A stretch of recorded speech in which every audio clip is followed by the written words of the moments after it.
Imagine discovering that one of history's greatest mysteries has been resting on the ocean floor for nearly 80 years, waiting for the right technology to finally reveal its secrets.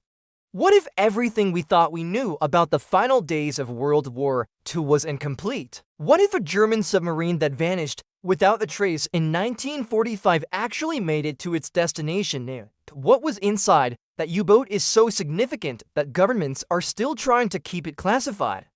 This is the story of U-530, a Type IXE U-boat that surrendered to Argentine forces in July 1945, months after Germany's official capitulation. For decades, historians dismissed her as a minor footnote in the naval history of World War II, but in 2024, an underwater drone equipped with advanced imaging technology descended into the South Atlantic and discovered something inside that sealed chamber that rewrites everything we understand about Nazi Germany as final scientific ambitions, the disappearance that never was. On July 10, 1945, the commander of U-530, Lieutenant Otto Wermuth, steered his submarine into the port of Mar del Plata, Argentina. The war in Europe had been over for 2 months. Germany had surrendered unconditionally on May 7th. Most U-boats had either been scuttled by their own crews or captured by Allied forces. U-530 arriving in Argentina was extraordinary, but what made it truly significant was what happened next, or rather, what didn't happen. The Argentine government interned the submarine and her crew, claiming neutrality in the conflict despite the obvious German presence. Within weeks, U-530 was transferred to the custody of the United States Navy. The official records state that she was studied by American scientists, deemed no longer valuable, and deliberately scuttled off the coast of Maryland in November 1946, case closed. A German submarine that had served no further purpose was disposed of and forgotten. Except the records were incomplete, naval archives from the period show inconsistencies. Photographs taken during the supposed scuttling operation do not clearly show U-530 sinking. Witness testimonies conflict. Some crew members who served aboard her were debriefed multiple times, suggesting investigators were searching for something specific. And most telling of all, the submarine's original manifest, the official list of cargo and equipment, was never made public. For nearly 8 decades, U-530 existed in a strange liminal space. Not quite mythologized like the Titanic, not quite forgotten like thousands of other wrecks. Conspiracy theorists speculated she carried Nazi gold, advanced weapons, or even surviving Nazi leadership fleeing to South America. Serious historians dismissed these theories as fantasy and moved on to documented history. But serious historians did not have access to deep-sea imaging technology that could pierce the darkness of the South Atlantic and see what actually lay on the ocean floor, the technology that changed everything. In early 2024, a multinational oceanographic team led by the Woods Hole Oceanographic Institution began a systematic survey of U-boat wrecks off the American eastern seaboard. The project's stated goal was straightforward: document the location and condition of German submarines scuttled after the war to better understand preservation and environmental contamination. It was routine academic work with no particular expectations of extraordinary discovery. The team deployed the latest generation of autonomous underwater vehicles equipped with multi-beam sonar, high-resolution cameras, and AI-driven image processing. These robots could map the seafloor with millimeter-level precision and transmit real-time video to surface teams. As the drones systematically swept predetermined search grids, they encountered thousands of objects, debris fields, abandoned equipment, scattered ordnance, the accumulated wreckage of industrial civilization deposited on the ocean floor. On March 15, 2024, one of the AUVs detected a contact that did not match expected coordinates for U-530. According to official records, the submarine should have been in one location. Instead, the sonar signature appeared approximately 43 miles to the east, in deeper water, at a depth of 2,800 feet, far deeper than the planned scuttling site. The team recalibrated their equipment, confirmed the readings, cross-referenced historical data, And then they made the decision to deploy a remotely operated vehicle for visual confirmation. The descent took 3 hours. As the ROV descended through layers of increasingly cold and pressurized water, the darkness became absolute. Bioluminescent organisms scattered from the vehicle's lights. The mechanical hum of the thrusters echoed through the control room above as the team watched their monitors in intense silence. When the ROV reached the wreck, what appeared on screen made several team members stand up from their stations simultaneously.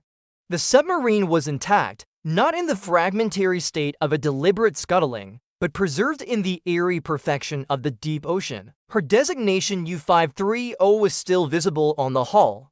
The conning tower remained upright, the deck gun was in place, and most significantly, a heavy steel hatch on the forward section appeared to have been deliberately sealed. Dr. Margaret Chen, the expedition's lead researcher, made notes in her operational log. The notes were later described by colleagues as unusually terse. Visual confirmation of U-530, condition better than expected. Evidence of intentional sealing of forward compartment, proceeding with detailed documentation. What Dr. Chen did not mention in those official notes, what she would only discuss after signing multiple non-disclosure agreements, was what the robot's cameras revealed when they moved closer to that sealed compartment. What was inside the forward compartment of a Type IXC U-boat was designed to house torpedo tubes and ammunition storage. But this compartment had been modified. The torpedo tubes had been partially removed. In their place, the ROV's cameras captured images of what appeared to be precision manufacturing equipment, machinery that had no military application, tools that did not belong in a submarine designed for warfare. As the robot moved closer, the images became clearer.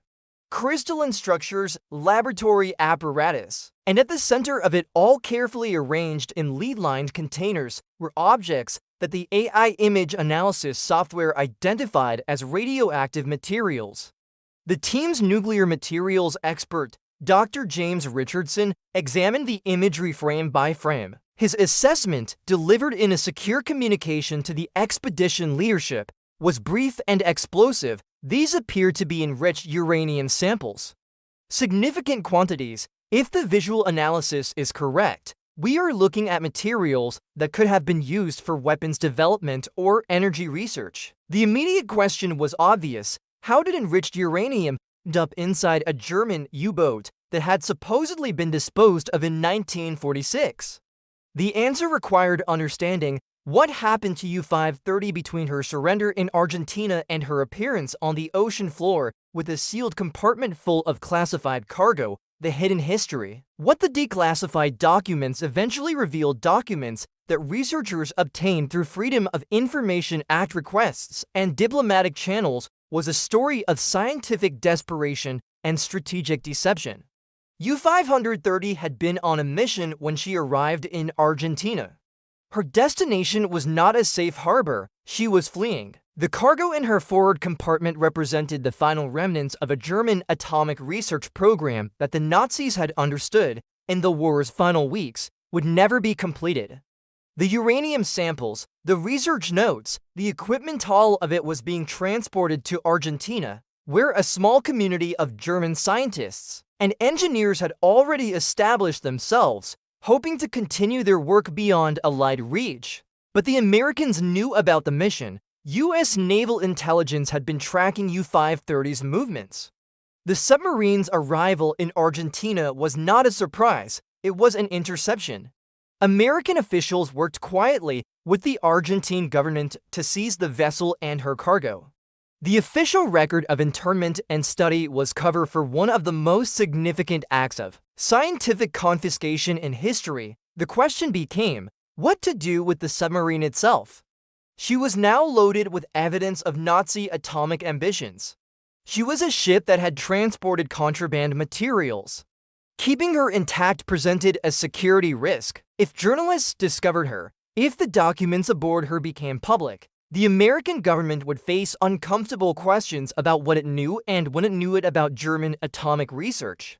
The solution was elegant and cynical. The submarine would be disposed of, but not in the way the official record stated. Rather than being scuttled off Maryland in November 1946, she would be towed far into the Atlantic and sunk deliberately in a location where she would be difficult to find. The official records would show one thing. The actual disposition would be something else. For nearly 80 years, the deception held what it reveals. The discovery of U-530 with her sealed compartment and radioactive cargo challenges the historical timeline of atomic research after World War II. Official narratives state that the United States systematically collected German scientists and materials through Operation Paperclip, bringing them to America, where they contributed to American nuclear programs. But those narratives assume American control was total, that all significant German atomic research was captured and accounted for. U-530 suggests that assumption was wrong. If a U-boat could leave Germany in the final weeks of the war with enriched uranium samples, if those samples could travel thousands of miles across submarine-infested waters, if they could reach Argentina, then other missions might have succeeded as well. Other submarines, other cargoes, other destinations.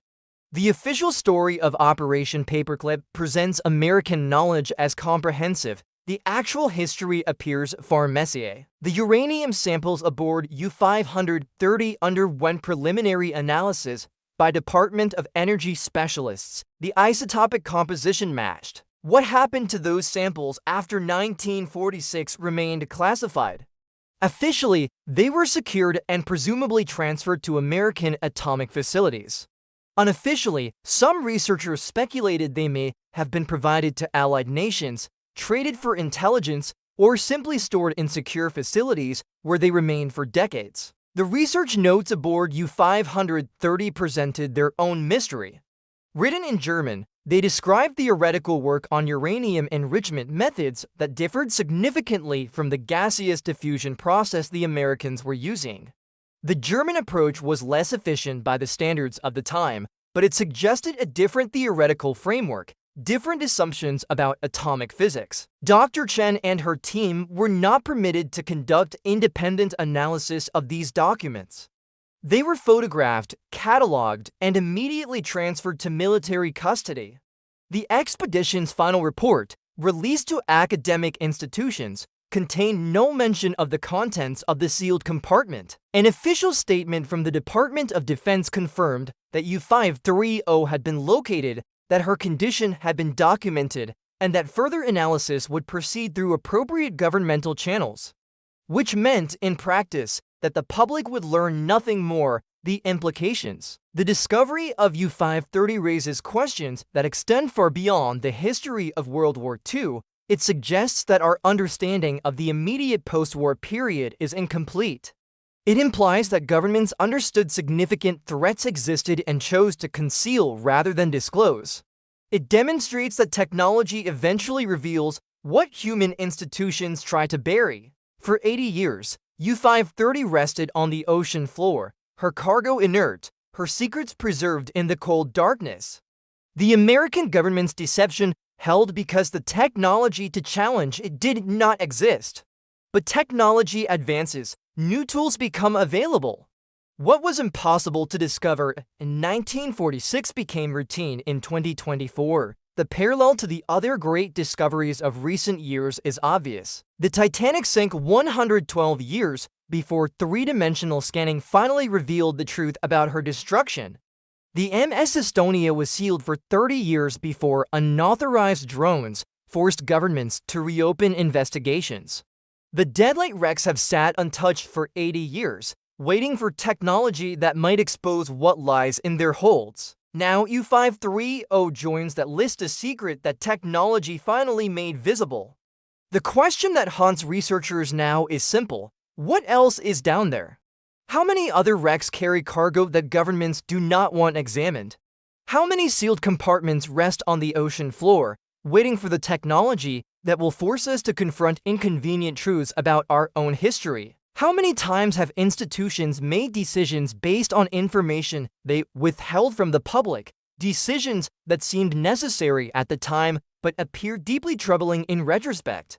U-530 was not sunk because she was dangerous. She was sunk because the evidence she carried was inconvenient, because uranium samples and German research notes threatened narratives that powerful people had already committed to.